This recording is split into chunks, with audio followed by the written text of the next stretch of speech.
అది ఒక అద్భుతమైన మాయా అరణ్యం. అక్కడ పగలు కంటే రాత్రికి శక్తి ఎక్కువ. ఆ అడవి మధ్యలో ఒక వెండి రంగు జింక రాతి విగ్రహంలా పడి ఉంటుంది. దాని పేరు నక్షత్ర. ఆమె కేవలం పౌర్ణమి వెన్నెల పడితేనే ప్రాణం పోసుకుంటుంది. సరిగ్గా అర్ధరాత్రి చంద్రుని వెన్నెల కిరణం ఆమెను తాకగానే నక్షత్ర మెల్లగా కళ్ళు తెరిచి ఒళ్ళు విరుచుకుంటూ, "ఓ, చివరకు ఈ నిశ్శబ్దం నుండి ప్రాణం రావడం ఎంత హాయిగా ఉందో. కాలా, ఎక్కడున్నావు?" కాల, కుందేలు పొదల్లో నుండి గంతులేస్తూ వచ్చి, "నక్షత్ర, వచ్చేసావా? నీకోసం ఈ నెలంతా ఎదురు చూస్తూ ఉన్నాను. కానీ మనకు సమయం చాలా తక్కువగా ఉంది. తెల్లవారుకు ముందే మనం అడవి చివర ఉన్న జీవశిలను తాకాలి. లేదంటే నువ్వు శాశ్వతంగా సిలువైపోతావు." నక్షత్ర మరియు కాల ప్రయాణం మొదలు పెడతారు. కానీ దారిలో దట్టమైన పొగమంచు కమ్ముకుంటుంది. ఆ పొగమంచు నుండి మెరుస్తున్న ఎర్రటి కళ్ళతో భైరవ అనే నక్క బయటకు వస్తుంది. ఆహా, వెన్నెల జింక, నీ ప్రాణం ఆ శిలలో లేదు, నా ఆకలిలో ఉంది. ఈ రాత్రి వెన్నెలను నేను మింగేస్తాను. అప్పుడు నీ కాంతి ఆరిపోతుంది. భైరవ, చీకటి ఎప్పుడూ వెలుగును గెలవలేదు. నన్ను ఆపడం నీ వల్ల కాదు.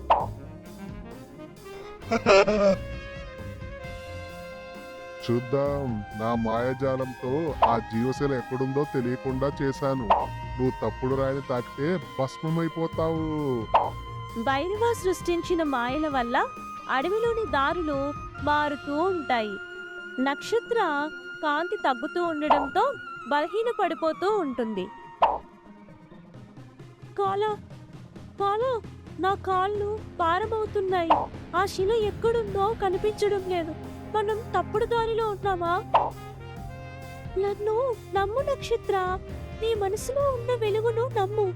ఆ శిల దగ్గరకు వెళ్లే కొద్దీ నీ గుండె వేగంగా కొట్టుకుంటుంది. అదే మన దారి. నక్షత్ర, ఆ కుందేలు మాట వెనుకు. వాడు నిన్ను మరణశిల దగ్గర తీసుకెళ్తున్నాడు. నా దగ్గరకు రా, నిన్ను బతికిస్తాను. చివరకు వారు ఒక పెద్ద బండరాయి దగ్గరకు చేరుకుంటారు. భైరవ అక్కడ వేచి ఉంటాడు. నక్షత్ర ఆ శిలను తాకబోతుండగా భైరవ ఒక పెద్ద రహస్యం చెబుతాడు. ఆగు, ఆ శిలను తాకగానే నీ శక్తి అంతా నా వశమవుతుంది. ఎందుకంటే నీ పక్కన ఉన్న కుందేలు కాల అసలైన వాడు కాదు. వాడు నా మాయా రూపం. అసలైన కాలాను నేనెప్పుడో బంధించాను. నక్షత్ర ఒక్క క్షణం ఆగిపోతుంది. కాల వైపు అనుమానంగా చూస్తుంది. కానీ వెంటనే ఆమె నవ్వుతుంది. నాకు ముందే తెలుసు భైరవ, నా పక్కన ఉన్నది నా స్నేహితుడు కాదని నాకు ఎప్పుడో అర్థమైంది. అందుకే నేను నిన్ను ఈ శిల దగ్గరకు తెచ్చాను. ఇది జీవశిల కాదు, ఇది చంద్రకాంత శిల. అంటే ఏమిటి? ఈ శిల కేవలం దుష్ట శక్తులను బంధించడానికి పుట్టింది. నువ్వు దీని దగ్గరకు వచ్చావు అంటే నీ అంతం మొదలైనట్లే. నక్షత్ర తన కొమ్ములతో ఆ శిలను బలంగా తాకుతుంది. ఆ శిల నుండి వెలువడిన నీలిరంగు కాంతి ఒక అయస్కాంతంలా భైరవను లాగేసుకుంటుంది. వద్దు, వద్దు, నన్ను వదిలేయ్. నక్షత్ర, కాపాడు. నక్షత్ర, కాపాడు. భైరవ ఆ శిల లోపల ఒక నల్లని బొమ్మలా శాశ్వతంగా బందీ అయిపోతాడు. వెంటనే అసలైన కాల అంటే కుందేలు బంధ విముక్తుడై అక్కడికి చేరుకుంటాడు.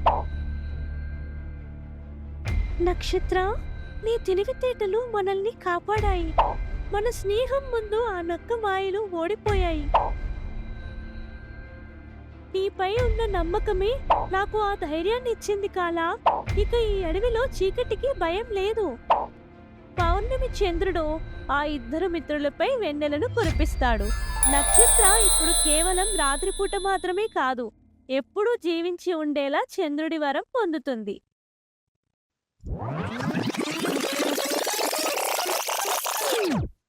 ఒక దట్టమైన అడవిలో రాజు అనే సింహం రాజ్యం చేసేవాడు.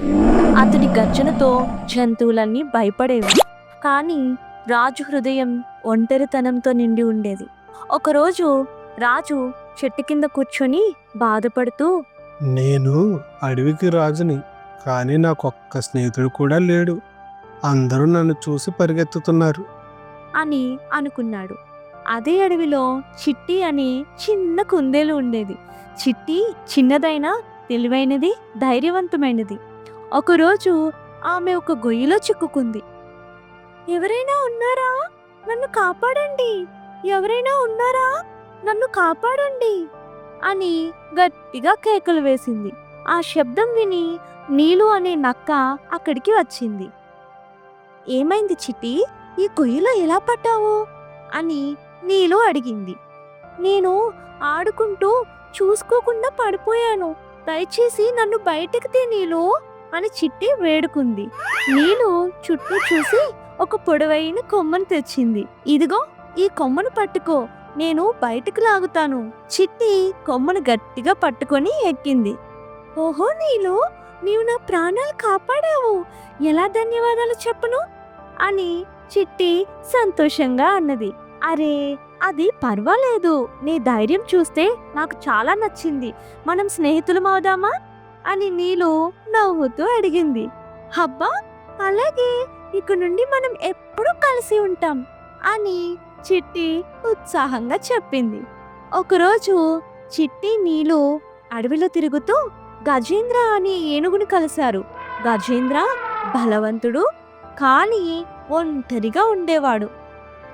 మీరిద్దరూ ఎంత సరదాగా ఉన్నారు. నాకు ఎవ్వరూ స్నేహితులు లేరు. నా బలం చూసి అందరూ దూరం అవుతారు అని గజేంద్ర బాధగా చెప్పాడు. అలా అనుకు గజేంద్ర, నీవు మాతో రా, మనం కలిసి ఆడుకుందాం అని చిట్టి చెప్పింది. నిజమా?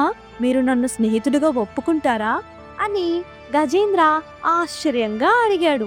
అవును గజేంద్ర, ఇక నుండి మనం ముగ్గురం బెస్ట్ ఫ్రెండ్స్ అని నీలు సంతోషంగా చెప్పింది. ఒకరోజు రాజైన సింహం 2 బండల సందులో ఇరుక్కుపోయాడు. ఎవరైనా నన్ను కాపాడండి! ఎవరైనా నన్ను కాపాడండి! అని గట్టిగా గర్జించాడు. ఆ శబ్దం అడవంతా వినిపించింది. చిట్టి, నీలు, గజేంద్ర ఆ గర్జన విన్నారు. అది రాజగొంతు, అతను ఇబ్బందిలో ఉన్నాడు అని చిట్టి చెప్పింది. కానీ చిట్టి, అతను సింహం, మనల్ని తినేస్తాడేమో అని నీలు భయపడింది. భయపడకు నీలు, రాజు ఒంటరిగా ఉన్నాడు. అతనికి మన సహాయం కావాలి. మనం కలిసి అతన్ని కాపాడదాం అని చిట్టి ధైర్యం చెప్పింది. సరే, కానీ ఎలా చేద్దాం అని అడిగాడు. చిట్టి ఒక ప్రణాళిక వేసింది. నీలు, నీవు బండల చుట్టూ గొయ్యి తవ్వు. గజేంద్ర, నీవు నీ బలంతో బండలను తోయి. నేను రాజుతో మాట్లాడి అతనికి ధైర్యం చెప్తాను. నీలు వేగంగా గొయ్యి తవ్వడం మొదలుపెట్టింది. ఈ గొయ్యి తవ్వడం చాలా కష్టంగా ఉంది, కానీ నేను ఆపను అని నీలు చెప్పింది. గజేంద్ర బండలను తోస్తూ, ఈ బండలు బరువుగా ఉన్నాయి, కానీ నా బలం సరిపోతుంది అని అన్నాడు. చిట్టి రాజు దగ్గరకు వెళ్ళి, రాజా, భయపడకు, మేము నీకోసం వచ్చాము, కొంచెం ఓపిక పట్టు అని చెప్పింది. రాజు ఆశ్చర్యంగా, మీరెందుకు నన్ను కాపాడుతున్నారు? నేను మిమ్మల్ని భయపెడతాను కదా. మేము భయపడము రాజా, నీవు ఒంటరిగా ఉన్నావని మాకు తెలుసు. స్నేహం అంటే భయాన్ని జయించడమే కదా అని చిట్టి నవ్వుతూ చెప్పింది. వారు కలిసి కష్టపడ్డారు. నీలు గొయ్యి తవ్వింది, గజేంద్ర బండలు తోశాడు. చిట్టి ధైర్యం చెప్పింది. చివరకు బండలు కదిలాయి. రాజు బయటపడ్డాడు. రాజు కళ్ళల్లో నీళ్లు తిరిగాయి. నేను అడవి రాజునైనా ఎవ్వరూ నన్ను స్నేహితుడిగా చూడలేదు. మీరు నా హృదయాన్ని గెలిచారు. నేను ఈ రాజ్యం వదిలి మీతో సాధారణ జీవితం గడపాలనుకుంటున్నాను అని బాధగా చెప్పాడు. రాజు తన రాజ్యం వదిలేసి చిట్టి, నీలు, గజేంద్రతో కలిసి అడవిలో సరదాగా గడిపాడు.